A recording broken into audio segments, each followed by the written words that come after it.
Bonjour à vous toutes et vous tous. Je suis ravi de pouvoir partager ce temps de présentation et les temps d'échange qui suivront, j'espère, avec vous. Je suis ravi, aussi un peu inquiet, parce que pour tout vous avouer, j'ai pas obligatoirement l'habitude de cette posture de conférencier. Donc, vous verrez à travers la présentation que je vous inviterai en fait à réagir sur les différents éléments que je vais vous présenter pour puisse s'enclencher aussi un débat à partir bien sûr de la vision que vous avez et que vous portez sur la question des risques psychosociaux, puisque c'est la question qu'on m'a demandé d'aborder avec vous. Alors, moi j'ai une expérience et une connaissance des missions locales qui est assez récente, qui m'a amené à travailler non pas sur la question des risques psychosociaux, mais sur la question de la qualité de vie au travail. Alors on verra tout à l'heure ce que ça recouvre, et j'aborderai notamment la question de la qualité de vie au travail comme le versant, je dirais plus positif de la question des risques psychosociaux. Et en fait, ce que je vous invite dans le cadre de cette présentation à faire, c'est de commencer par en fait voir précisément ce qu'on met justement derrière ces termes de risques psychosociaux, de souffrance au travail et de qualité de vie au travail. C'est aussi ensuite l'aborder à partir de ce titre, alors qui a été proposé par la NDML, titre un peu guerrier, donc les directeurs en ligne de front. En fait, ce que je vous propose, c'est d'aborder les deux fronts qui, de mon point de vue, sont proposés là. C'est celui de la prévention des risques psychosociaux que vous devez gérer en tant que responsable de vos structures, donc les risques psychosociaux de vos collaborateurs, mais aussi vos propres risques psychosociaux, puisque en tant que directeur, vous êtes aussi une cible privilégiée compte tenu des spécificités de votre activité. Alors, je vous le redis, c'est une précaution oratoire, mais c'est important pour que vous le compreniez bien. Moi, je n'ai pas travaillé en tant que consultant spécifiquement sur la question des risques psychosociaux pour les directeurs. J'ai accompagné une démarche collective sur la qualité de vie au travail qui a été menée en Aquitaine auprès de 7 missions locales, donc qui se sont engagées dans cette démarche. Et en fait, cette démarche a été l'occasion de pouvoir observer un certain nombre de phénomènes qui ont trait bien sûr à la question des risques psychosociaux et au positionnement des directions sur ces questions. Donc c'est plus par extrapolation de cette démarche que par un travail spécifique sur la question des risques psychosociaux que je suis amené à intervenir auprès de vous. Deuxième précaution oratoire, jusqu'à ce matin, je pensais qu'il y avait peu de travaux qui étaient menés en fait sur la question des managers, et j'ai pu me rendre compte à travers la présentation de Madame Noël qu'il y en avait quand même un certain nombre.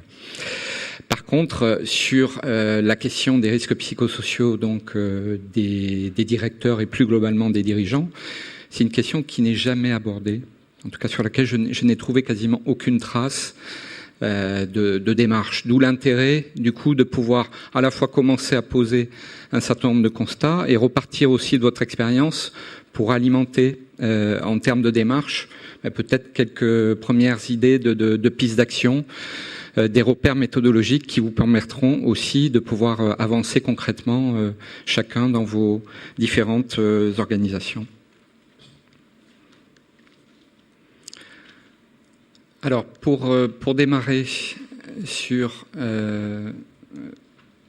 le cadrage en termes de définition, sur les risques psychosociaux dans un premier temps, alors c'est vrai qu'on a l'habitude généralement d'aborder la question des risques psychosociaux plutôt à travers leurs conséquences, donc avec des termes que vous connaissez toutes et tous, le stress, la violence au travail, l'épuisement professionnel qui est le fameux burn-out, et puis aussi bien sûr les conséquences les plus graves, en particulier le suicide.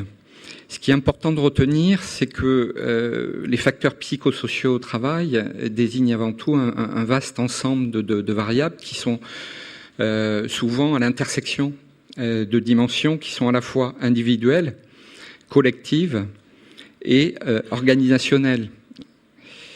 D'où leur complexité et leur caractère souvent composite.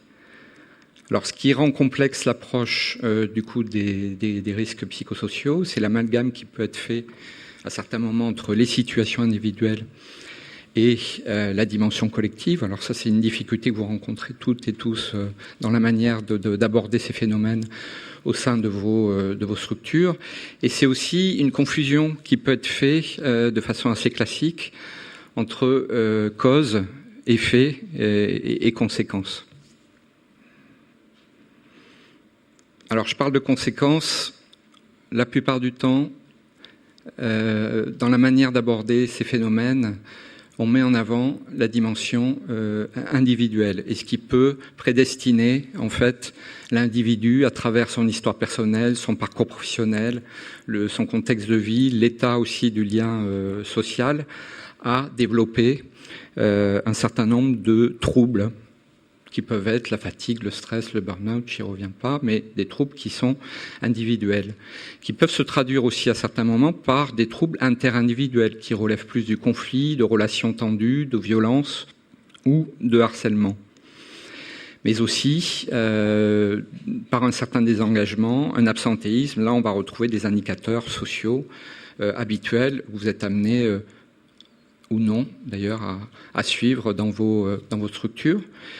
Et puis, dernier aspect, c'est bien sûr l'impact de ces dimensions sur l'activité en tant que telle, avec les problèmes de qualité de service que ça peut représenter, de manque de réactivité et de flexibilité.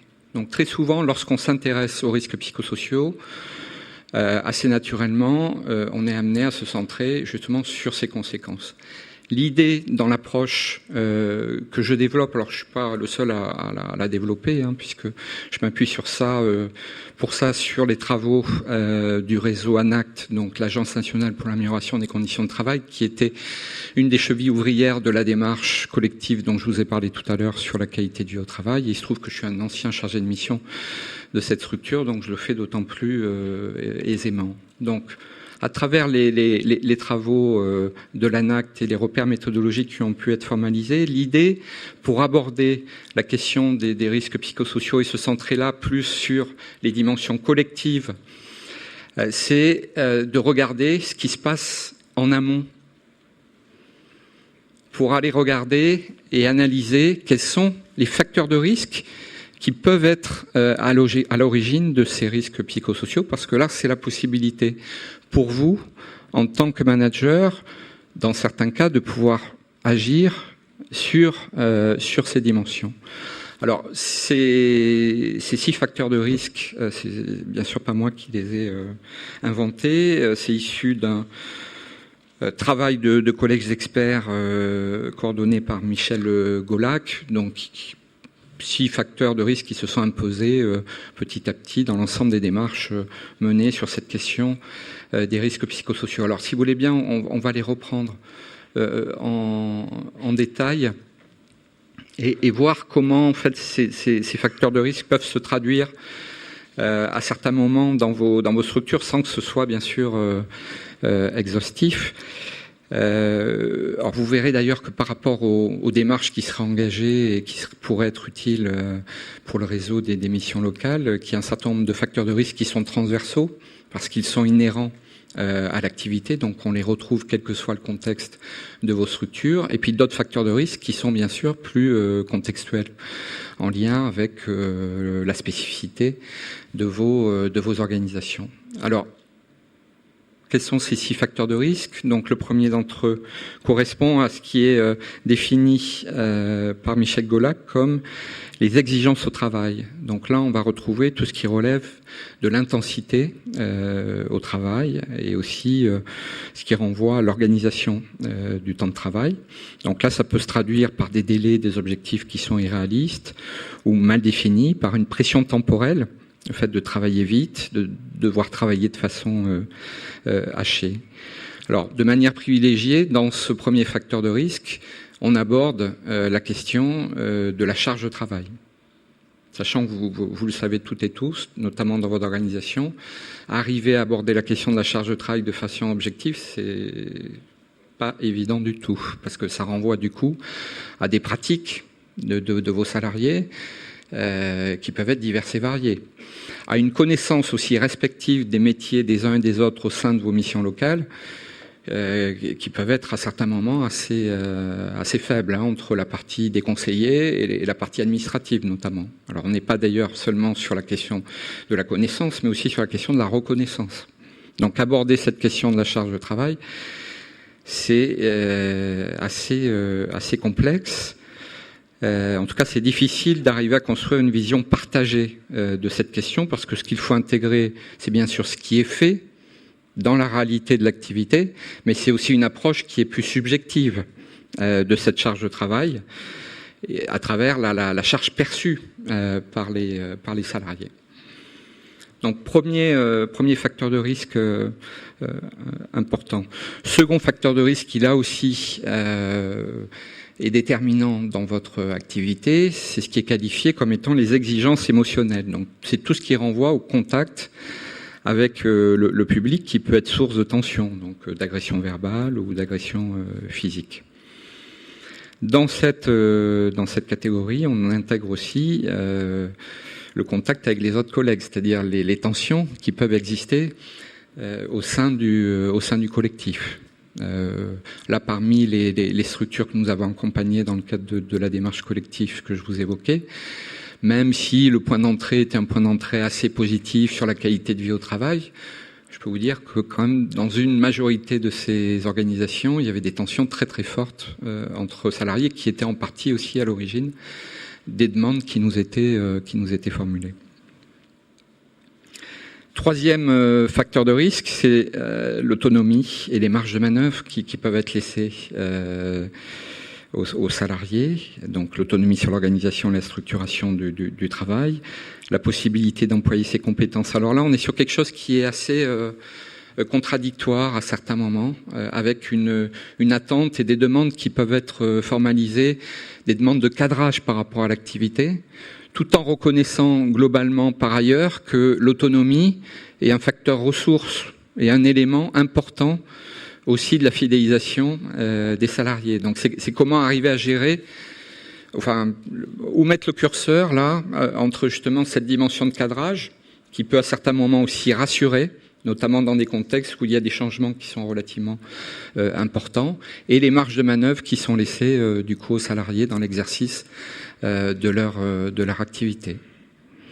Ça renvoie aussi à la façon, à certains moments, de normer plus ou moins les manières de procéder dans le cadre des prestations donc, qui sont réalisées.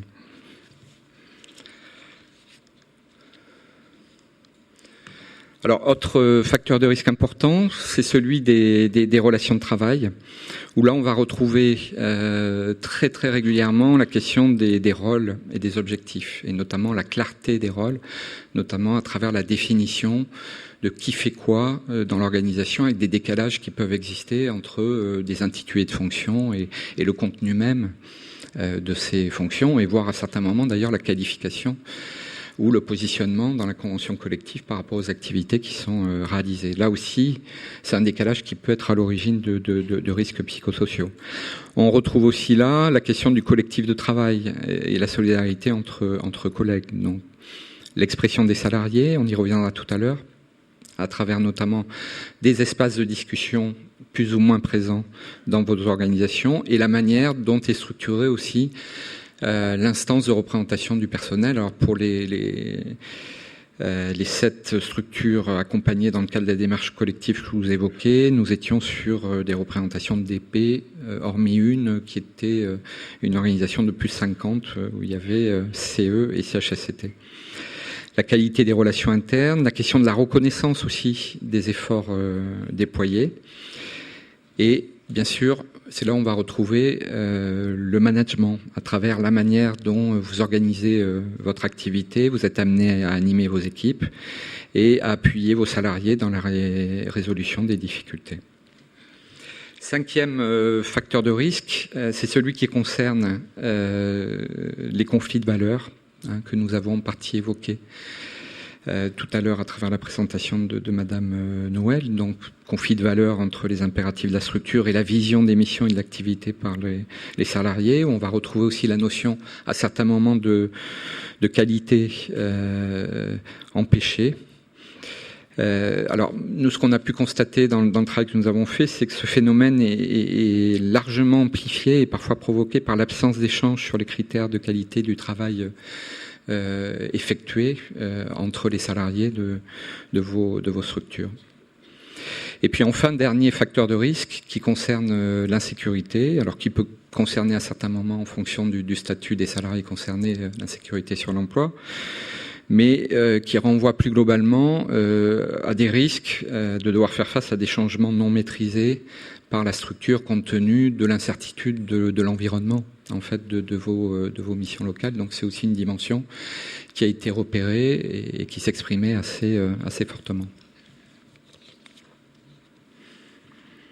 Donc là, ce qu'on voit à travers cette question et la manière dont elle est posée en se centrant sur les facteurs de risque en amont, c'est que la question des RPS correspond pas à une question de mode, ou parce que c'est une question qui a été abordée à un moment, y compris dans les médias. Elle résulte d'évolutions profondes du travail et des organisations, et ces évolutions se concrétisent par un décalage qui est important entre les exigences des structures et celles des salariés. Donc, nous, ce qui nous paraît important à travers le travail que nous avons mené, c'est de pouvoir regarder cette question en repartant de l'activité, en repartant du travail même des salariés pour bien construire et identifier les facteurs de risque à partir de l'activité qui est développée par ces salariés et à partir de la connaissance que vous pouvez avoir en tant que directeur de la structure, mais aussi que vos salariés ont au quotidien. En partant du travail et de cette approche, l'idée, c'est aussi de passer d'une vision où on regarde le travail non pas seulement comme une activité à risque et comme un lieu de souffrance, mais aussi comme une opportunité de construire son identité, de développer des compétences et de développer les relations sociales, hein, puisque c'est un peu aussi le biais de l'approche unique par les risques psychosociaux, c'est donner une vision qui est quand même très négative du travail, alors qu'on sait aussi que le travail, c'est quelque chose qui peut construire et permettre justement une évolution. D'où cette notion de qualité de vie au travail que je souhaitais aborder avec vous, puisque, comme je vous le disais tout à l'heure, c'est un peu le pendant aussi des risques psychosociaux, et c'est quelque chose qui peut permettre d'approcher cette dimension de manière différente.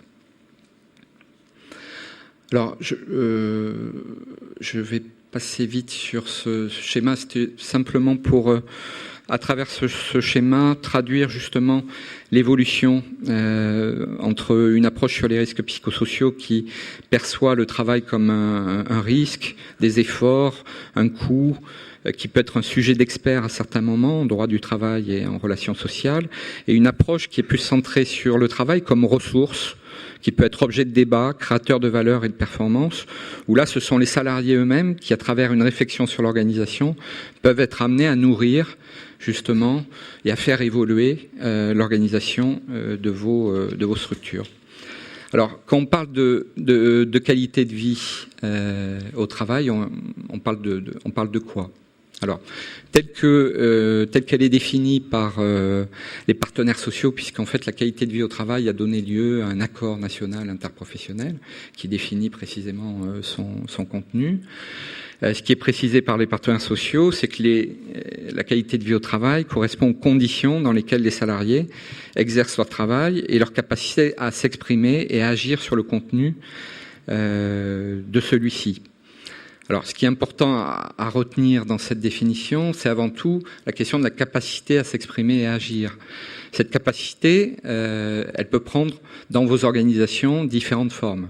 Ça peut être le participatif, donc à travers des groupes d'expression, des groupes de résolution de problèmes. Ça peut être aussi le dialogue social en tant que tel, à travers notamment les instances de représentation du personnel.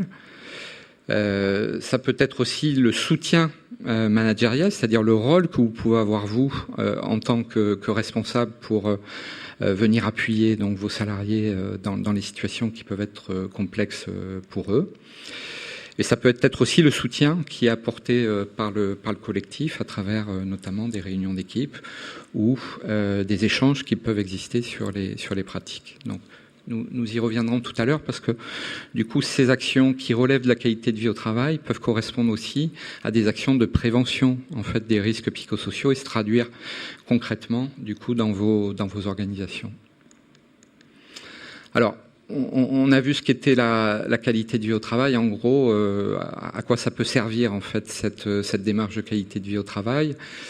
Ça peut permettre de mieux reconnaître et de soutenir la qualité de l'engagement dans le travail pour sortir d'une représentation uniquement négative du travail, c'est ce que je vous précisais tout à l'heure. Et c'est surtout une approche qui permet aussi de voir de façon plus globale et coordonnée l'ensemble des facteurs humains qui participent au bon fonctionnement de vos structures. Donc là, on va retrouver à la fois les éléments liés à l'information partagée, la question des relations de travail, les relations sociales, l'organisation du travail, mais aussi d'autres questions qui peuvent être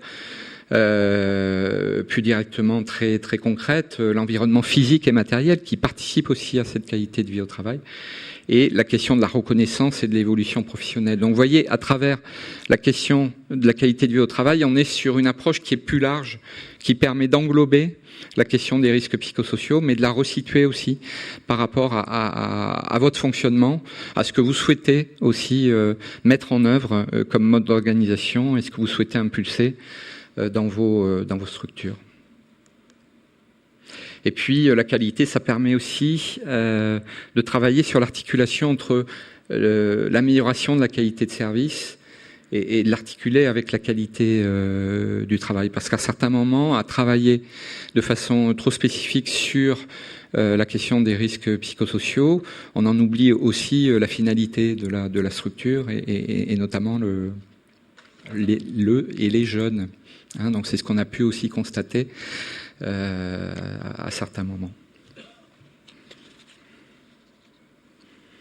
Alors peut-être déjà sur cette question de définition et pour resituer à la fois les risques psychosociaux, la qualité de vie au travail. Est-ce que vous avez des réactions? Est-ce que vous souhaitez poser des questions? N'hésitez pas, hein, je vous l'ai dit, même si on est dans une configuration qui s'y prête pas obligatoirement. Oui. Parce que je sais pas comment ça marche. Oui. Ah, ça y est. Moi, j'ai toujours été surpris sur les critères qui structurent l'approche sur les RPS, qu'on ne prenne pas en compte non plus l'environnement extérieur, non professionnel, qui a un impact, qui peut avoir un impact, sur sa condition de vie au travail. Alors, quand vous parlez d'environnement extérieur, là, vous parlez pour l'individu? Pour l'individu, bien sûr. Oui. Ça me semble essentiel. Quand vous avez aujourd'hui des salariés qui arrivent avec des problèmes, qui vivent au sein de leur famille, parce que le conjoint ne travaille pas, ne trouve toujours pas de boulot, les enfants ont des problèmes, ou d'autres choses, ils sont criblés de dettes. Et il y a des indicateurs en plus qu'on peut mobiliser au sein des structures, ne serait-ce que les demandes d'acompte régulières, ou des avances sur salaire. On sent bien que les gens sont quand même dans une grande difficulté. Oui. Ils arrivent au travail, est-ce qu'ils doivent se débarrasser de toute cette charge? C'est bien sûr que non. Et comment on fait pour prendre conscience et amener à faire prendre conscience que ça peut impacter? Oui, alors c'est comment vous le faites et jusqu'où vous devez le faire aussi. Parce que c'est un peu la question, c'est-à-dire que là, il y a des dimensions qui renvoient à la sphère privée, donc qui relèvent aussi de la confidentialité, en fait, d'informations. Alors que vous pouvez capter à travers les indicateurs dont vous parlez, qui vous permettent d'ajuster en fait votre posture en tant que manager. Donc là, on y viendra tout à l'heure. Il y a des indicateurs que vous pouvez en effet prendre en compte. Mais après, ce qui est délicat, c'est comment dépasser ces indicateurs qui s'expriment dans le cadre professionnel. C'est pour ça que j'insistais sur les facteurs de risque qui relèvent de l'activité professionnelle, hein, quand j'évoquais les 6 facteurs de risque psychosociaux. Donc, par contre, vous, en tant que manager, oui, vous devez à un moment l'articuler avec peut-être des temps aussi privilégiés qui vous permettent de les saisir et le cas échéant de les aborder. Mais là, vous êtes sur une ligne de crête qui est quand même extrêmement délicate. Hein. Oui, je partage votre point de vue. Oui. Et qui intervient énormément. Oui. En effet. Alors, on va y revenir tout à l'heure dans la logique de prévention, et notamment lorsque vous intervenez à chaud, en fait, lorsque les situations s'expriment, pour savoir en fait jusqu'où vous pouvez aller par rapport aux informations justement qui vous parviennent. Oui. On a de façon assez transversale dans le réseau souvent des remontées de la part des collègues d'une qualité empêchée, c'est-à-dire qu'un sentiment de profonde dégradation de la qualité du travail qui peut être fait par le jeune, d'avoir moins la maîtrise sur les dispositifs qui sont prescrits, qui échappent. Oui. Et je me demandais, dans la mesure où vous avez fait un travail déjà avec pas mal de missions locales, si vous aviez pu esquisser des pistes en matière de réassurance sur qu'est-ce qui peut, malgré les contraintes, maintenir une forme de satisfaction de qualité au travail. Est-ce qu'on n'aurait pas intérêt collectivement au sein des missions locales à avoir une mission un acte qui permette peut-être de nous aider collectivement, parce que ce qui est valable en Aquitaine l'est véritablement partout. Alors oui, plus ou moins. C'est-à-dire tout à l'heure, quand j'évoquais des facteurs de risque qui peuvent être transversaux, je pense qu'en effet, il peut y avoir un travail qui peut être fait au niveau national, sur lequel vous pouvez ensuite vous appuyer, parce que ça vous permet de gagner du temps sur ce qui est défini justement comme facteur de risque. Après, moi, ce que j'ai pu constater dans les missions locales que nous avons accompagnées, c'est qu'à chaque fois, on est dans un contexte très particulier, avec une histoire, des profils de personnes, un mode de management aussi qui est spécifique, qui nécessite de faire un travail assez précis. Alors là, une des pistes sur lesquelles nous avons travaillé et qui était intéressante, c'était en fait d'arriver à mettre en place des temps d'échange qui permettaient en fait aux salariés, en gros, de se dire comment ils dégradaient leurs prestations. C'est-à-dire comment, par rapport à ce qui est fixé comme principe théorique en lien avec les dispositifs, puisqu'il y a un tel décalage à certains moments entre ce qui est fixé comme objectif, ce que vous devez faire, et puis les moyens qui sont mis en place, qu'il faut bien trouver des stratégies pour le faire. À part que cette question de la dégradation, elle n'est jamais discutée collectivement.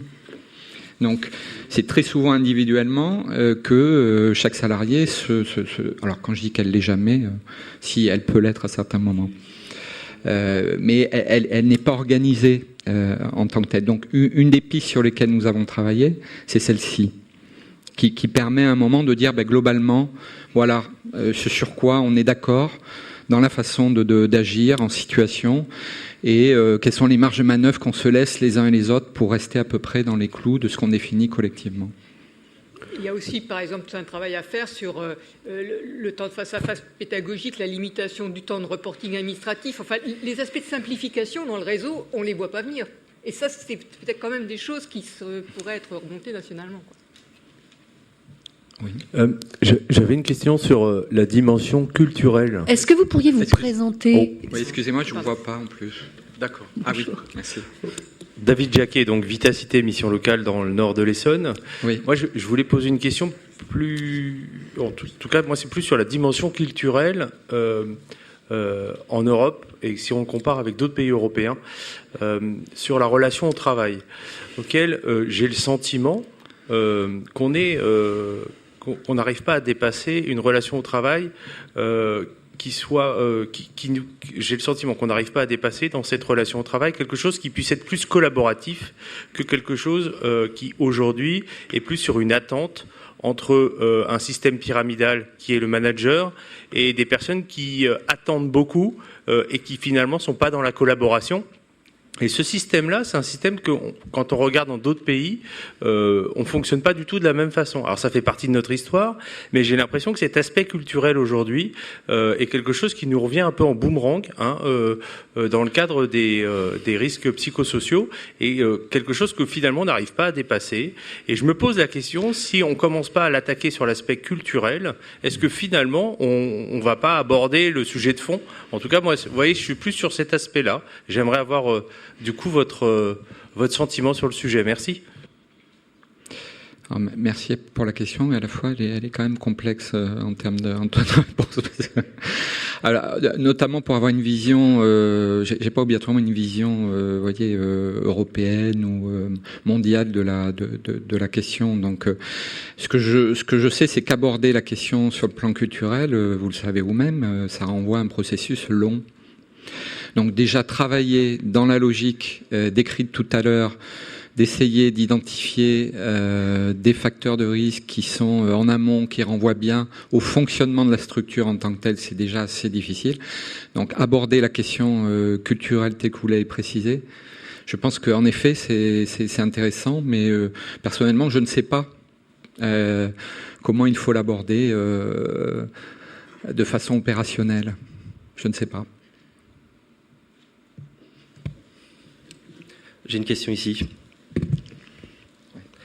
Michael Corlou, mission locale du Pays de Saint-Malo. Dans votre modèle, vous parlez de facteurs de risque. Je n'ai pas vu les facteurs de protection.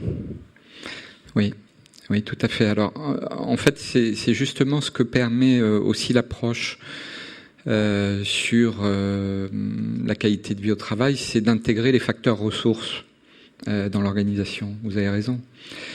Donc il y a un certain nombre de facteurs ressources qui là du coup sont pas obligatoirement les facteurs ressources propres à chacun des individus, puisqu'il y en a aussi, mais qui sont les facteurs ressources offerts par l'organisation pour venir contrer d'une certaine façon ces facteurs de risque. Donc dans ces facteurs ressources, on va retrouver notamment la place du collectif, qui joue un rôle essentiel dans la régulation de ces facteurs de risque, et aussi la place du manager. Donc votre rôle au quotidien, dans la manière d'identifier les situations qui peuvent être des situations difficiles, de les déminer, de pouvoir les anticiper suffisamment en amont et de prendre un certain nombre de décisions aussi par la suite pour pouvoir gérer ces risques. Oui. Oui, Dominique Turalt, directeur de la mission locale rurale Bernadour à Morlas. On fait partie de cette mission locale qui ont participé au travail mené en région Aquitaine. Moi, j'avais deux points à souligner. Le premier, on est parti de façon volontaire dans cette opération et elle avait l'avantage d'être à la fois partagée au niveau régional, mais après on s'est retrouvés chacun un petit peu dans nos maisons. Et moi, j'ai eu deux choses à affronter. D'une part, tout à l'heure, on parlait du dialogue social à travers les représentants du personnel. On est une petite structure, on est 13. Voilà. Donc, on a 2 DP. Et en fait, ce qui était normalement un facteur de dialogue social qui permettrait d'apaiser un certain nombre de situations, c'est devenu un facteur, non pas de dialogue social, mais ça a été plus une grande difficulté qui a été créée au sein de l'équipe. Juste un petit élément de contexte, 13 salariés dont moi, donc au moment des votes, 12 personnes qui ont voté, et on est arrivé à du 6-6, et celle qui a été élue, c'est la plus ancienne. Voilà, donc c'était pas facile, et du coup, un positionnement particulier. Et ce qui aurait dû être perçu comme étant une avancée du dialogue social, c'est perçu comme, on profite des DP pour faire passer des demandes individuelles, et avec des remontées qui n'ont pas été très, très positives. Donc j'ai mis 8 mois pour arriver à remettre un dialogue social à peu près correct. Comme je disais, pendant 22 ans, il n'y a pas eu de DP, ça s'est bien passé. Aujourd'hui qu'il y a des DP, ça se passe mal. J'ai dit, je ne comprends pas. Ma porte est restée toujours ouverte, et notamment, je disais, quand j'avais un exemple concret, une jeune femme qui était enceinte, bref, elle a eu son bébé, etc. Elle avait une question à poser. Avant les DP, elle serait venue me voir, elle aurait posé la question. Là, elle est passée par le DP. J'ai dit, mais je ne comprends pas. Voilà, c'était la première chose. La deuxième chose, par contre, dans les soutiens collectifs, toujours pareil, une petite mission locale avec un lien assez fort avec les membres du bureau, le conseil d'administration et le président. Et ce qui, pour moi, a été du soutien. Je le dis clairement. Moi, j'ai un excellent rapport avec l'ensemble de mes élus. Et à un moment donné, on a pris le choix, dans la mise en œuvre d'une réorganisation, d'associer les membres du bureau à ce travail-là. Et je vous dis, à un moment donné, j'ai passé un moment un peu compliqué, parce que j'ai mon équipe qui m'a dit est-ce qu'on peut travailler avec les membres du bureau sans que tu sois là? Alors vous voyez, alors je dis mais c'est quoi le souci? De toute façon, on pense que tu as une organisation toute calée dans ta tête et que tu vas nous la caler. J'ai dit banco. J'ai dit banco. Donc il y a un membre du bureau qui s'est désigné volontaire et il a travaillé avec mon équipe sur des aspects techniques où parfois il connaissait pas grand-chose. Ça avait l'avantage, c'est qu'il ne connaissait pas grand-chose, donc il posait des questions qui faisaient parfois mal. Et après, je vous dis franchement, après une petite période de... Et bon, c'est pas simple de se mettre un peu, de faire un pas de côté. J'avoue que ce pas de côté m'a été très utile. Et après 2 mois de situation un peu compliquée, aujourd'hui, ça m'a beaucoup aidé et ça a aidé l'équipe. Donc là aussi, parfois...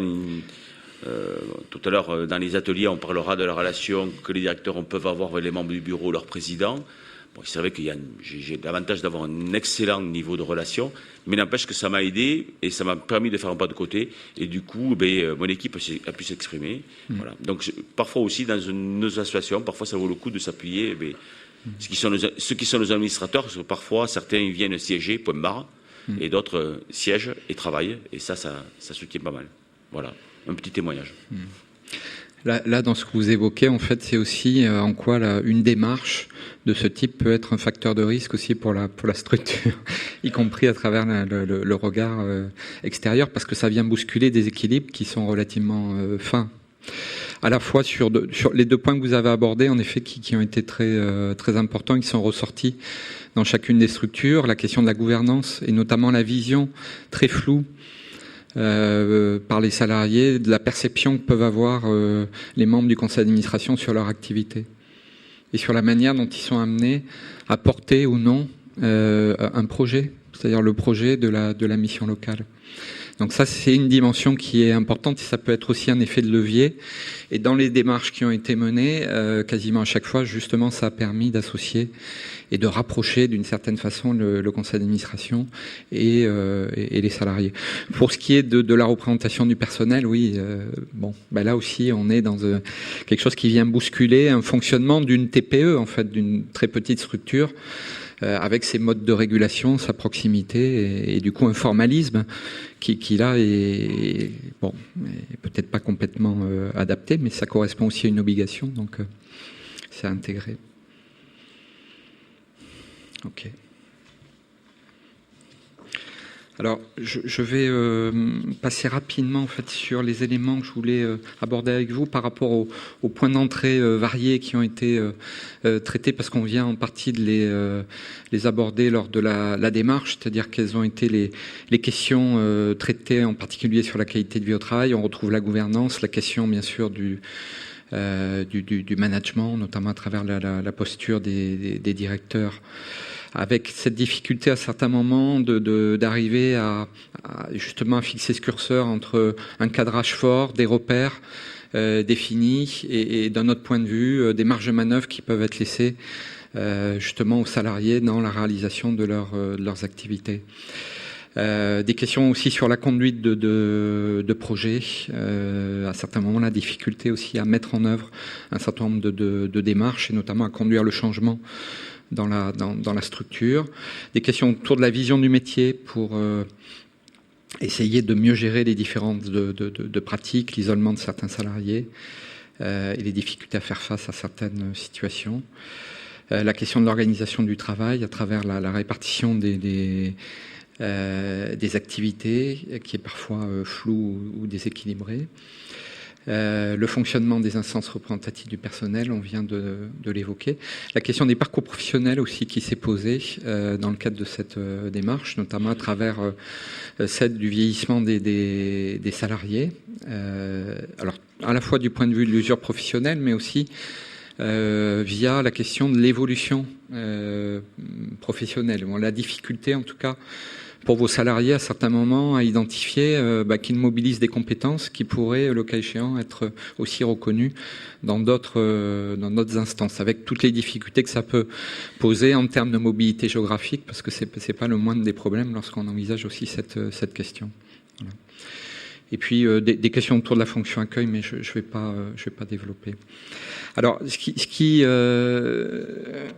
ce que je vous propose là à présent, c'est de revenir à partir de cette présentation des thématiques sur les deux lignes de front que j'évoquais tout à l'heure, en les reprenant chacune d'entre elles. La première, vous en tant que direction, acteur et responsable de la prévention des risques psychosociaux et de la qualité de vie au travail, et puis vous en tant que directeur, directrice, cible privilégiée des risques psychosociaux.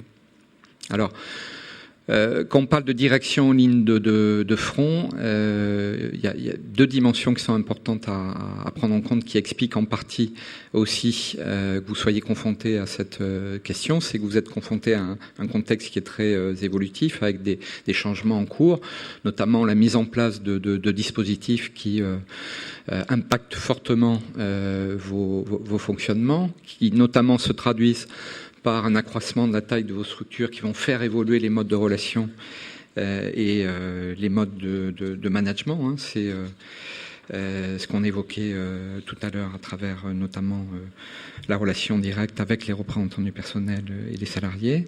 C'est aussi l'approche accrue à travers les financements qui se font par projet, et articulé avec la question des objectifs, donc qui correspond aussi à une dimension importante. Et puis les changements de gouvernance que vous avez connus à travers les élections récentes, qui nécessitent du coup là de nouveau, en fonction des changements plus ou moins importants, de nouer cette relation.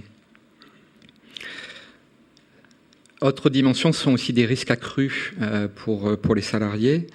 De par la multiplicité des dispositifs et des injonctions de remplir des objectifs chiffrés qui vont modifier la nature de la relation à construire avec les jeunes, qui se traduisent aussi par des modes d'accompagnement qui peuvent être plus lourds et plus complexes en lien avec l'évolution des caractéristiques du public, qui se traduisent à certains moments, nous avons pu le constater, par un certain émiettement aussi de l'activité qui amène à alterner du coup des modalités de travail, des tâches qui peuvent être assez différentes et qui doivent intégrer des aspects qui ne sont pas obligatoirement prévus dans l'activité. Autre risque accru pour les salariés, que nous avons déjà évoqués, puis qui ont été en partie évoqués aussi dans la première présentation, c'est tout ce qui renvoie au conflit de valeurs et aussi à des visions différentes du métier, avec des pratiques qui peuvent être assez hétérogènes en lien avec l'origine professionnelle. Alors je pense notamment aux conseillers de ceux-ci, qui peuvent être assez différentes, leur ancienneté, l'âge. On peut retrouver là des lignes de partage dans les collectifs qui sont relativement forts. Des décalages qui existent entre ce qui est prévu par les dispositifs et la réalité de la mise en œuvre, c'est ce que je vous évoquais tout à l'heure à travers justement la manière à un moment de dégrader justement la prestation, en tout cas de trouver des stratégies pour arriver à s'y retrouver, à gérer ce décalage. Et puis l'incertitude sur le devenir de mission locale liée aux choix politiques futurs en fonction des contextes dans lesquels vous êtes amené à évoluer. Alors, par rapport à ces deux dimensions, et pour revenir sur les deux aspects que j'évoquais, les deux lignes de front, la première ligne de front, vous êtes acteur de la prévention des risques psychosociaux et de la qualité de vie au travail. Excusez-moi, je n'ai pas développé, oui, pardon. Ce qui est important, c'est quand même de se resituer par rapport à cette première ligne de front sur le plan juridique, en lien avec le fait que l'employeur ou son représentant a un certain nombre d'obligations qui sont fixées par la loi. Donc, en tant que représentant de l'employeur, vous devez de protéger la santé physique et mentale des salariés. Alors, ce qui est particulier par rapport à cette obligation, c'est que c'est pas seulement une obligation de moyens, c'est bien une obligation de résultat. C'est-à-dire que les actions que vous allez mener dans vos propres structures doivent se traduire de manière à éviter qu'il y ait des troubles psychosociaux. Donc ça c'est la loi qui le définit en tant que tel. Donc vous voyez l'exigence que ça fixe, c'est-à-dire en fonction de ce qui se passe dans vos structures, même si vous êtes capable de faire la preuve des actions de prévention que vous avez menées en amont, à partir du moment où il existe des troubles, vous êtes responsable du coup de cette situation. Donc là, il y a déjà une première exigence qui est extrêmement forte. Deuxième chose, sur le plan juridique, vous devez mettre en œuvre ces mesures selon les principes généraux de prévention. Alors, je ne vais pas tous les reprendre, mais ce qu'il faut que vous ayez en tête, c'est que notamment un des principes fixe le cadre d'une démarche qui doit s'inscrire dans le temps. C'est-à-dire que le fait de travailler sur la prévention des risques professionnels et notamment des risques psychosociaux, c'est pas le faire une fois. C'est travailler dans la durée, c'est-à-dire c'est travailler à partir notamment de l'élaboration d'un document unique, puisque c'est la troisième obligation, puisque vous avez l'obligation de transcrire le résultat de l'évaluation des risques dans le document unique et de le mettre à jour. Alors, je ne sais pas combien d'entre vous ont fait ce travail, mais j'ai pu me rendre compte que c'était pas obligatoirement quelque chose qui était fait aujourd'hui, et notamment, même s'il est fait, l'identification des risques psychosociaux en tant que tels, la plupart du temps, n'apparaît pas, ou en tout cas n'est pas réalisée dans ce document. Donc c'est quand même important. On parlait de l'obligation par rapport aux instances représentatives personnelles. Ben là, il y a un cadre qui est fixé et il faut bien repartir de ça. Et quand je dis il faut bien repartir de ça, c'est vous, mais c'est aussi l'employeur, c'est-à-dire resituer, notamment à vos conseils d'administration, l'obligation de s'engager dans cette démarche et donc aussi sensibiliser votre conseil d'administration à cet aspect-là dans la démarche qui pourra être mise en œuvre. Alors, là, on est sur le plan juridique, sur la démarche que vous pouvez mettre en œuvre en termes de prévention par rapport à cette question des risques psychosociaux. Elle doit se traduire par une approche avec des niveaux de prévention qui peuvent être différents. En fait, il y a 3 niveaux de prévention identifiés. Un premier qui concerne la prévention qu'on qualifie de tertiaire. Alors la prévention tertiaire, j'allais dire c'est presque trop tard, c'est-à-dire c'est quand les troubles psychosociaux sont déjà là. Alors c'est pas trop tard puisqu'il faut bien sûr s'occuper des personnes qui sont touchées, mais en tout cas c'est trop tard par rapport à la manière dont ces troubles vont s'exprimer dans votre structure. Donc là la question qui est en jeu, c'est comment vous allez intervenir sur une situation à chaud et surtout comment vous allez repérer les situations auxquelles vous pouvez être confronté. On l'évoquait tout à l'heure à travers votre question sur la dimension individuelle et jusqu'où aller dans la prise en compte de ces informations. Ben là, on est au cœur de la question. Donc, il y a comment intervenir et repérer surtout ces situations. Ensuite, c'est comment les qualifier. À partir de quand vous êtes en mesure de dire que vous êtes bien face à un risque psychosocial. Donc ça, c'est aussi une question habituellement qui peut se poser. Et ensuite, troisième dimension, c'est comment vous êtes amené à traiter la situation une fois qu'elle est qualifiée. Est-ce que vous la traitez seul ? Est-ce que vous la traitez avec le collectif ? Est-ce que vous vous appuyez sur des acteurs externes qui peuvent être aussi importants pour vous ? Notamment, je pense à la médecine du travail, qui normalement doit être une ressource pour vous. Alors, je dis normalement parce qu'en termes de moyens, je sais que c'est pas toujours évident. Enfin, pour les avoir associés sur certaines démarches, concrètement, la plupart du temps, ils sont pas là. Donc, mais avec quand même des outils qui sont mis à disposition, qui peuvent vous permettre de travailler sur cette question de la prévention primaire. Alors, j'évoquais dans la prévention primaire la question des signes avant-coureurs. Quand on parle de signes avant-coureurs, ça peut recouvrir quoi précisément dans vos organisations ? Là, on va retrouver des choses qui relèvent justement de la dimension individuelle. Donc, c'est ce que vous allez percevoir en termes de changement de comportement, alors qui peut relever de différents aspects, le renfermement sur soi, donc le fait de ne plus participer, par exemple, à un déjeuner avec ses collègues. C'est aussi l'abaissement du seuil de tolérance ou l'irritabilité. Des réponses plus violentes à un collègue, un supérieur hiérarchique, un client, un changement aussi d'aspect physique, et aussi à certains moments les informations qui peuvent être diffusées, qui peuvent relever à certains moments soit de rumeurs ou d'informations fiables à prendre en compte. Autre dimension qui relève des signes avant-coureurs, c'est ce qui renvoie à l'absentéisme et au présentéisme. Donc ça peut être l'augmentation du temps de présence au poste de travail, la diminution des temps de pause, la difficulté à venir travailler qui peut se traduire par des problèmes de ponctualité, la moindre participation aux événements conviviaux de la structure et le report de RTT ou de congés. Autre signe avant-coureur, là qui peut concerner aussi la qualité du travail, avec une baisse d'implication dans le travail, des plaintes concernant la charge de travail.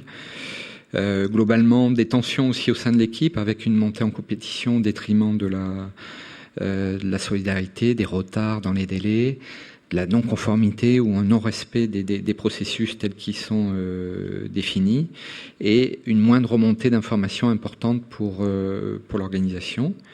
Et puis enfin, des signes qui peuvent être liés aussi à la santé. Donc là, vous avez des indicateurs à votre disposition qui peuvent être ceux d'une augmentation du nombre de visites au service médical de l'entreprise, j'en parlais tout à l'heure, ou l'augmentation de la consommation médicamenteuse pour peu que vous puissiez bien sûr la capter, et des demandes qui peuvent remonter des instances représentatives du personnel.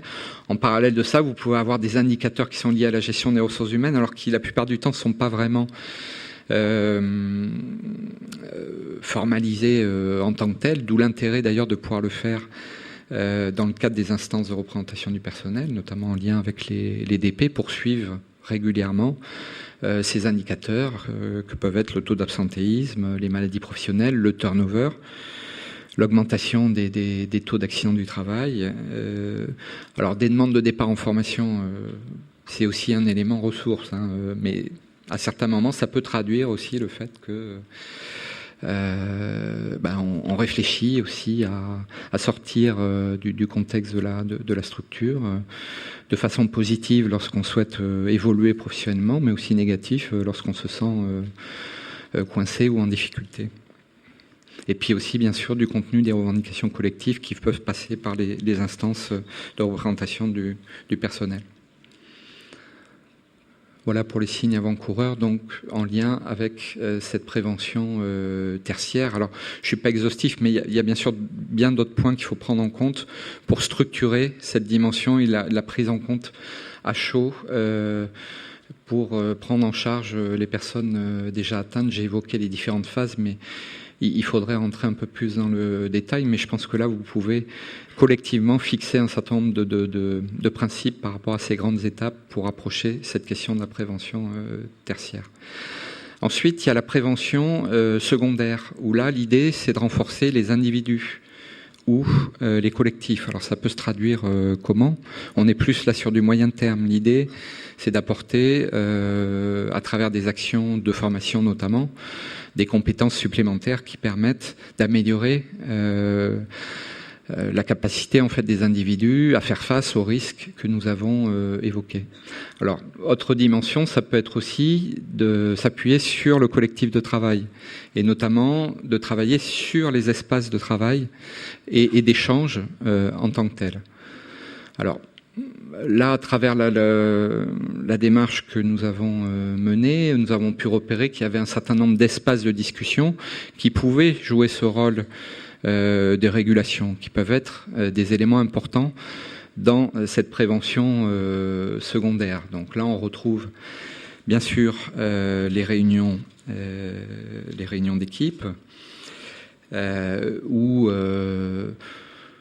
on va retrouver une activité de régulation conjointe, un travail bien sûr de management important, des groupes projets qui peuvent permettre à travers des démarches participatives et d'expérimentation de conduire un certain nombre de changements dans la structure.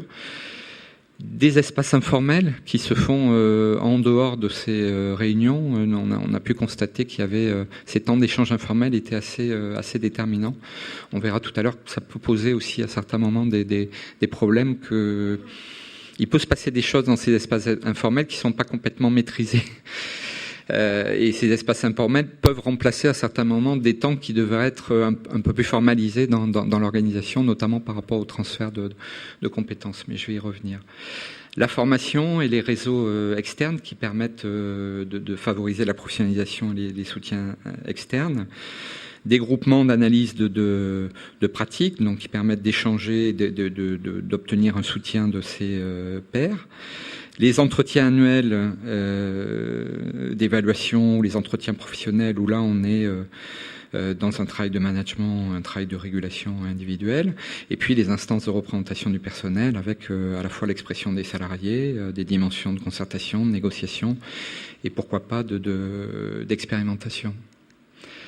Alors, ce qu'on a pu constater, malgré que ces espaces de discussion soient des ressources, c'est qu'il y avait un certain nombre d'écueils ou de risques qui pouvaient limiter à certains moments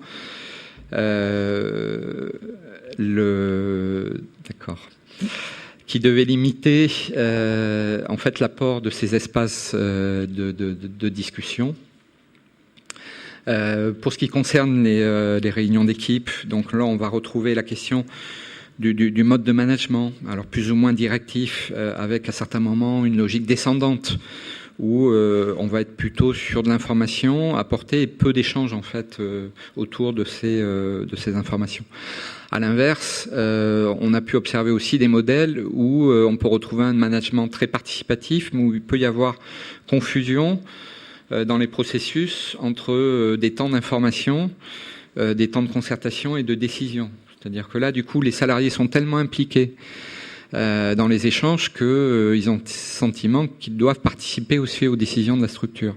Ce qui peut aussi apporter un certain flou et amener aussi des difficultés et être à l'origine d'ailleurs de risques psychosociaux pour les salariés, mais aussi du coup pour les directeurs qui, on a pu le constater à certains moments, ont du mal justement à travers leur volonté de développer cette dimension participative, à bien faire la part entre ce sur quoi ils sont prêts à discuter avec leurs salariés et ce qui leur revient en tant que directeur par rapport à la décision sur un certain nombre de points.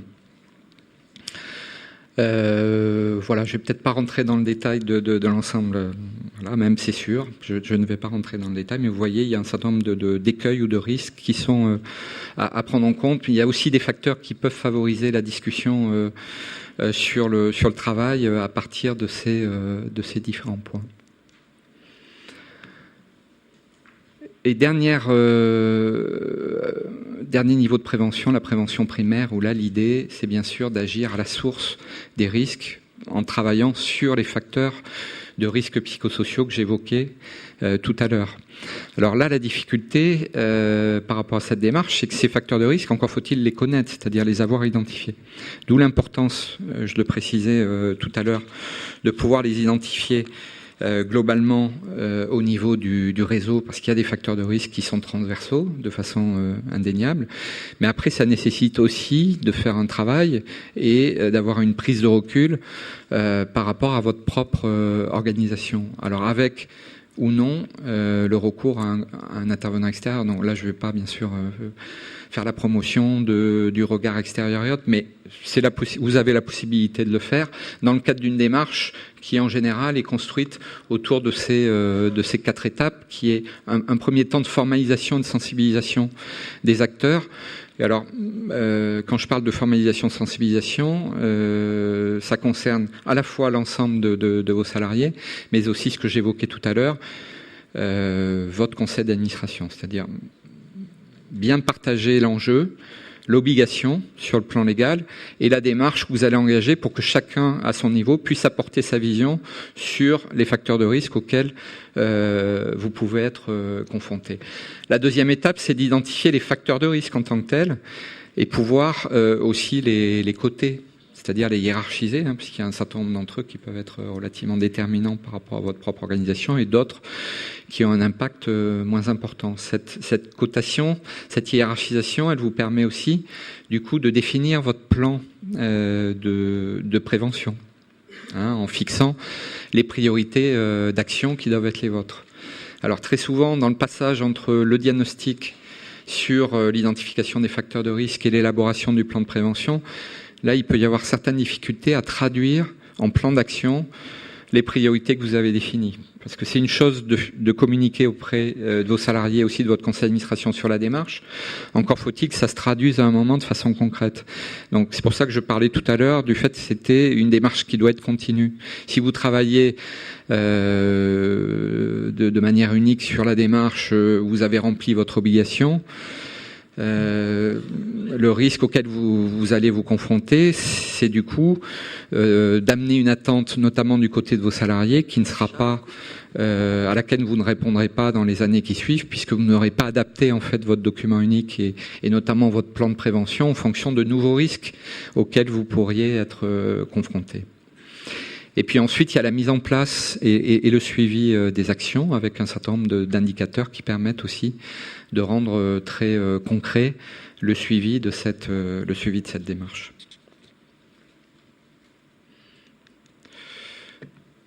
Sur cette question de la prévention, la manière de mener ces 3 niveaux d'action, est-ce que vous souhaitez réagir ? Florence Rious, mission locale du Pays de Vannes. On a travaillé sur ces questions et notamment dans le cadre du DUE avec les instances représentatives du personnel pour se confronter quand même à une difficulté majeure, ce sont les moyens. C'est-à-dire qu'à un moment donné, je sais plus, on avait perçu effectivement qu'il y avait un risque électrique, on va dire ça comme ça, par rapport à des prises qui tenaient pas bien, etc. Donc, on est dans des locaux qui ne nous appartiennent pas et de demander l'autorisation de faire certains travaux que l'on n'a pas eu très rapidement parce qu'il fallait passer par la mairie, etc., etc.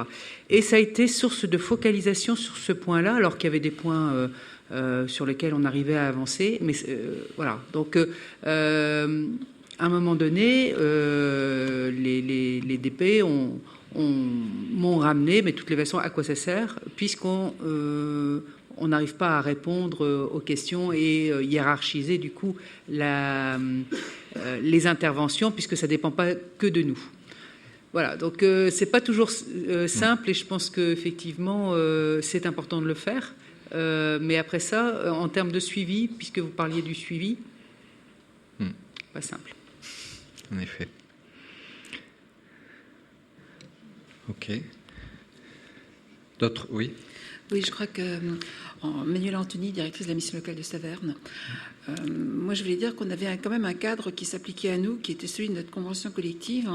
Quand vous parliez de reconnaissance et d'évolution professionnelle, je pense que 15 ans après la mise en place de cette convention collective, j'ai le sentiment d'un appauvrissement et d'une dévalorisation générale de la situation et de la reconnaissance au travail des salariés des missions locales. Je prends un exemple tout simple, le fait qu'il ait fallu effectivement pour dépasser un tant soit peu le salaire minimum, augmenter la valeur, le nombre de points affectés aux premières catégories professionnelles de notre convention collective. Et je pense que c'est une vraie difficulté aujourd'hui en tant que directeur. C'est vraiment quelque chose qui me gêne beaucoup, parce que cette convention collective, elle a été actée par nos financeurs effectivement comme étant, je dirais à un moment donné, la norme d'une bonne pratique de gestion. Et puis, c'est pas forcément celle qui va permettre à des salariés de s'impliquer de façon durable dans nos structures. Oui, je partage votre point de vue. En tout cas, il est remonté aussi à travers la démarche. Ce qu'on a pu constater, c'est que malgré ça, les directions des missions locales qui ont travaillé sur cette démarche arrivaient à trouver sur de la reconnaissance qui peut être plus symbolique, mais ou qui renvoie aussi notamment à l'évolution professionnelle ou à la formation, des moyens de reconnaître l'implication dans le travail. Donc ce qui est important, c'est de travailler sur ces deux dimensions. Une sur laquelle nous n'avons pas de levier possible, ce qui est celle que vous évoquez, et puis une autre par contre qui renvoie à des dimensions du quotidien que vous pouvez tout à fait prendre en compte. Mais je pense que justement le risque psychosocial pour le dirigeant à ce moment-là est effectivement de devoir composer et de toujours adapter. En fait, parfois j'ai l'impression d'être sur de la fausse promesse. On peut adapter tout ce qu'on veut en termes d'organisation et puis de relations au sein d'un collectif de travail. Si le cadre général ne reconnaît pas la valeur, en tout cas ne sanctifie pas la valeur des individus, à ce moment-là, on a quand même de vraies difficultés.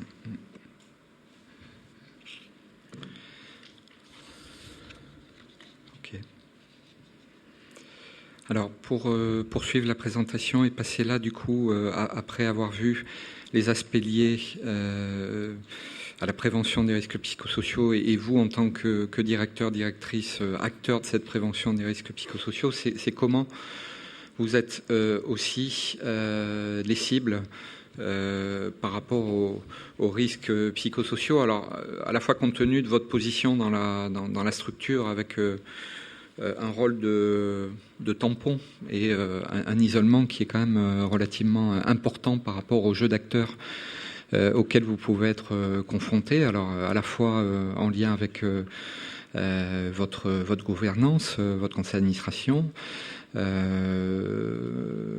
Je refais le lien avec ce que j'évoquais tout à l'heure sur les différents changements que vous avez dû aussi gérer. Quand je parle de rôle de tampon, c'est notamment ce que j'évoquais tout à l'heure dans le lien qui peut exister entre la gouvernance et les salariés, mais ça s'exprime aussi dans la relation entre les financeurs, alors qui peut passer en direct vis-à-vis des salariés, mais sur lequel vous êtes amené aussi à réguler de façon importante par rapport aussi au lien avec les partenaires. Donc là, c'est ce jeu d'acteurs et cet isolement dans lequel vous pouvez être à certains moments qui ressort et qui peut être facteur de risque de manière assez importante. Moi, ce qui m'a marqué aussi, c'est l'étendue des compétences du coup qui sont à mobiliser dans ce contexte-là. Parce qu'à la fois vous êtes dans une posture qui relève d'un dirigeant d'une structure avec toute la dimension stratégique que ça peut représenter, notamment dans l'articulation avec les acteurs que je viens d'évoquer, mais aussi vous êtes des managers de proximité. Donc là on retrouve à la fois de la stratégie, du développement, du partenariat, de la communication, du management en tant que tel, de la gestion, ça a été évoqué tout à l'heure. Et aussi à certains moments des aspects plus techniques en fait du métier autour de la conduite de projet et voire à certains moments aussi de la relation directe avec les jeunes, puisque j'ai pu constater dans certaines missions locales que les directeurs continuaient à travailler en direct aussi bien sûr avec les jeunes concernés. La question se pose aussi par rapport à la question des responsabilités. Moi, j'étais marqué par aussi le flou dans la répartition des rôles et aussi dans le niveau de délégation que vous pouvez avoir, notamment par rapport à votre conseil d'administration. Le fait qu'il y a peu de choses qui sont formalisées dans ce domaine. Je parlais notamment de la responsabilité sur les risques psychosociaux, mais ça s'applique aussi sur d'autres dimensions. Donc là, en fonction des différents contextes, il y a des choses qui sont plus ou moins formalisées. Alors, ce qui va aussi contribuer au fait que vous êtes des cibles par rapport aux risques psychosociaux, c'est l'évolution des dispositifs et des méthodes de travail. Donc, les dispositifs et les outils de pilotage sont aussi porteurs de pression en tant que tels, avec une nécessité d'adaptation permanente compte tenu de l'incertitude de l'environnement, j'en parlais tout à l'heure, et de la gestion d'un nombre important d'interlocuteurs. Donc là, du coup, compte tenu de cette incertitude, vous êtes amené à gérer des injonctions qui sont assez contradictoires, sans avoir toujours les marges de manœuvre nécessaires pour y faire face. Compte tenu du développement des dispositifs dont je parlais tout à l'heure, vous êtes amené aussi à gérer un développement de l'offre de services et des moyens et une capacité d'accompagnement qui, à certains moments, est équivalente. et vous devez aussi amener du sens par rapport à la logique de décloisonnement des dispositifs qui est en cours, et c'est aussi une dimension qui n'est pas simple à prendre en compte.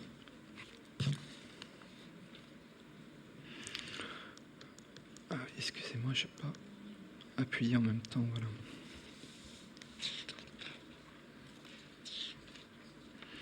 Voilà, alors peut-être pour terminer, puisqu'on doit quitter, je vais aller vite sur cette partie.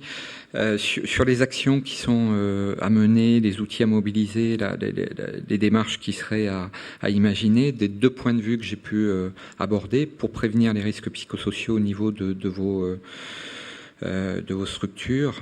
Ce qui me semble très important par rapport au rôle à votre rôle de management, c'est de favoriser le positionnement de la direction dans son rôle d'interface pour articuler vraiment les différentes prescriptions et attentes avec les réalités du terrain. Donc là, ce qui va être déterminant, c'est votre rôle de régulateur et notamment votre capacité à trouver des compromis entre le cadre qui vous est fixé et la capacité que vous avez à pouvoir le mettre en œuvre concrètement. Donc là, moi, ce qui me semble aussi important, c'est que votre travail de manager doit pouvoir prioritairement être orienté vers cet enjeu de soutien à la réalisation du travail au plus près de l'activité, ce qui va supposer un certain nombre de conditions. Tout d'abord, l'évolution des compétences managériales et donc la mise en place d'un processus de professionnalisation des directions. La reconnaissance en tant que telle de ces activités qui peuvent contribuer à la prévention des risques psychosociaux. Une organisation qui peut laisser à certains moments aussi une autonomie des marges de manœuvre et qui peut favoriser des espaces de discussion sur le travail. Et puis la sensibilisation, l'engagement et le soutien de la gouvernance sur cet aspect. Et puis dernière chose, pour prévenir les risques psychosociaux des directeurs, mais bon, là, moi, j'avance un certain nombre de points, mais qui sont bien sûr à compléter à partir du travail que vous avez déjà mené, travail de réflexion au niveau national. C'est sortir de l'isolement au niveau local en développant l'échange entre pairs. Donc, pour favoriser l'échange et l'analyse de pratiques, donc diffuser des bonnes pratiques à travers des formations ou des démarches collectives. Alors, je vous évoquais cette démarche sur la qualité de vie au travail.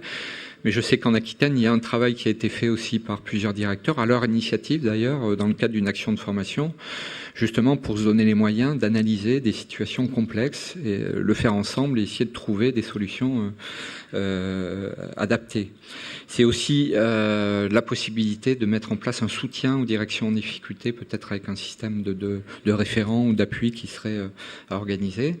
Et puis c'est aussi sortir de l'isolement au niveau du réseau, donc au niveau national, avec l'idée de pouvoir faire un travail d'analyse spécifique de la situation et des risques propres aux directeurs. Donc c'est quand même améliorer la connaissance des facteurs de risque, puisqu'il n'y a pas de travail fait jusqu'à présent de façon spécifique, je le redis sur cette question. Donc c'est appliquer à la population des directeurs la démarche que je viens d'évoquer pour l'ensemble des salariés de vos structures. C'est formaliser aussi et structurer la fonction de direction, notamment sur la partie de délégation, et peut-être mettre à disposition des outils justement partagés qui existent à certains endroits et qui pourraient être du coup mis en commun. Et puis c'est organiser peut-être le soutien aussi aux directions en difficulté, mais là de façon plus globale au niveau national. Voilà ce que je voulais vous évoquer à travers cette présentation. Alors, je ne sais pas si on a le temps de quelques réactions, de questions. Est-ce que vous souhaitez réagir sur ces éléments-là ? Oui, s'il vous plaît. Oui. Donc, Laurent Pless, directeur de la mission Cher Sud, substructure de 14 personnes qui a été créée. Enfin, la structure elle-même vient d'une fusion d'une petite PAIO avec une petite structure mission locale. Et j'ai eu un clash moi avec un salarié qui. Alors, moi, ce que je voudrais parler, c'est l'utilisation du burn-out, par exemple, par certains salariés. Et je vois mes collègues là, de la région centre, où on a quasiment tous été touchés par des salariés. Alors, je voudrais être gentil avec eux, mais un peu compliqué, quoi. Qui utilisent le terme burn-out et qui était repris en plus par le syndicat, le Sinami, quoi, au niveau régional, et on s'est fait allumer à cause de ça. Enfin, la plupart sont fait allumer pour ça. Et c'est que comment on gère ça, parce que c'est, je veux dire que on a des, enfin moi j'ai mis en place avant d'avoir l'obligation des représentants du personnel, parce que je suis un ancien délégué syndical, etc. Oui. Donc j'ai un peu cette culture là. Et ça marche plutôt bien, sauf que il y a aussi l'utilisation des DP sur des points précis. Enfin, moi, j'ai le salarié en question là, avec qui on va signer une convention de rupture conventionnelle bientôt là. Mais on est quand même tous confrontés, nous, enfin la plupart des directeurs de région centre, en tout cas les collègues là. Et on se trouve dans des situations où nous-mêmes on se retrouve dans des situations de burn-out, quoi, parce qu'on est à genoux, quoi. Je veux dire, alors les bureaux gèrent ça d'une façon différente à chaque fois sur chaque structure. Moi, j'ai la chance d'avoir un bureau qui m'a complètement soutenu et suivi, sauf que vraiment, moi j'ai fait une descente aux enfers pendant 2 mois, quoi. Hein. Et enfin, il y a aussi il y a tout ce travail de prévention, etc. Mais il y a aussi ce phénomène-là qui apparaît au sein des missions locales, quoi. Oui, alors c'est quelque chose qu'on a pu en effet constater par rapport à la démarche sur quoi nous avons insisté. C'est ce que j'ai évoqué tout à l'heure, c'est le fait de tenter de sensibiliser au maximum l'ensemble des acteurs, y compris les conseils d'administration, lorsque vous engagez ce type de démarche, et aussi apporter dans le travail qui est fait avec les représentants du personnel, en les formant de façon spécifique à cette question, un processus de traitement de la situation, en tout cas de qualification, qui permet à un moment de bien confirmer. Hein, je réagis par rapport à ce que vous évoquez pour les salariés qui pourraient utiliser à certains moments aussi la question du burn-out, même si ça ne correspond pas obligatoirement à une situation. Donc, d'où l'importance de mettre en place un processus qui permet de bien qualifier et de qualifier la situation en lien avec les représentants du personnel. C'est-à-dire avoir une co-analyse en fait de cette situation. C'est souvent ce qui permet du coup de sortir d'une approche qui pourrait être non objective. Voilà. Oui. Bonjour, mission locale du Bergeracois. Donc effectivement, je suis dans cette démarche ARAC avec Pascal Huguet. Moi, ma question, elle est là. Tu nous as expliqué la mise en place de la démarche sur la qualité de vie au travail. Donc effectivement, nous sommes des salariés à part entière, mais je dirais aussi qu'on est des salariés entièrement à part, puisque on doit aussi tout mettre en œuvre par rapport à cette obligation de résultat qu'on a sur la qualité de vie au travail. Mais pour nous, qui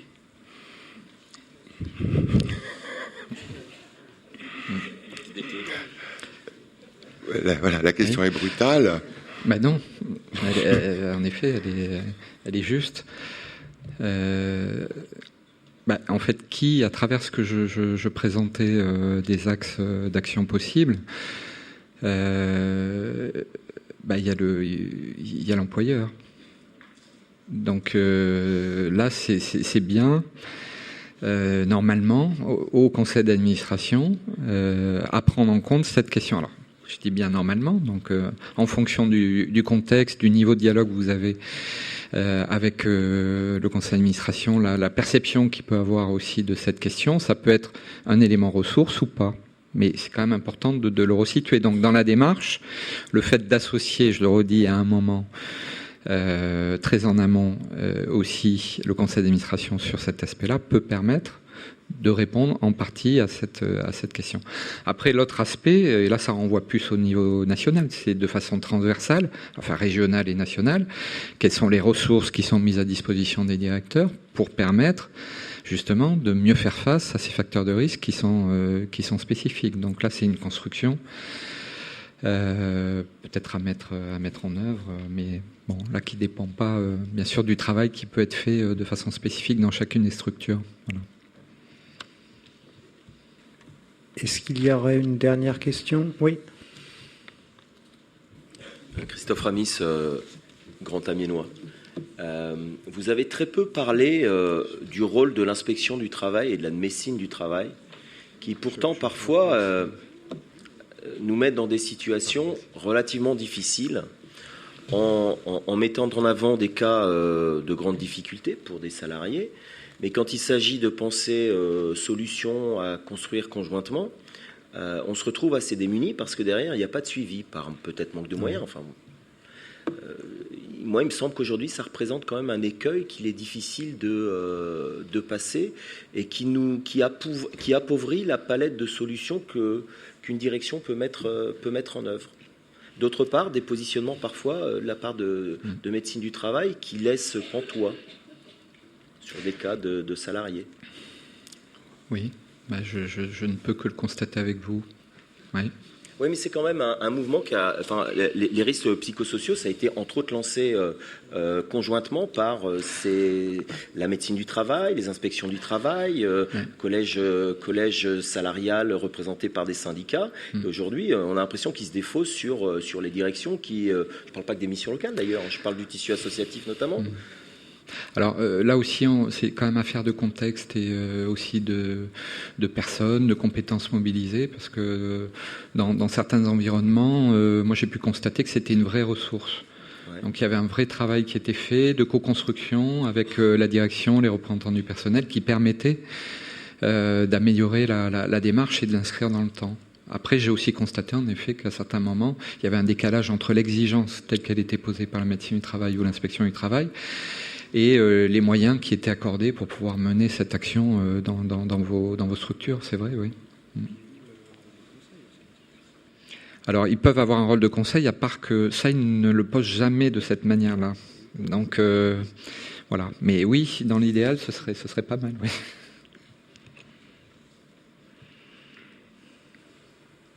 Je vous remercie de votre... Pardon, excusez-moi. Non, c'est bon. Je vous remercie de votre intervention. Merci à vous.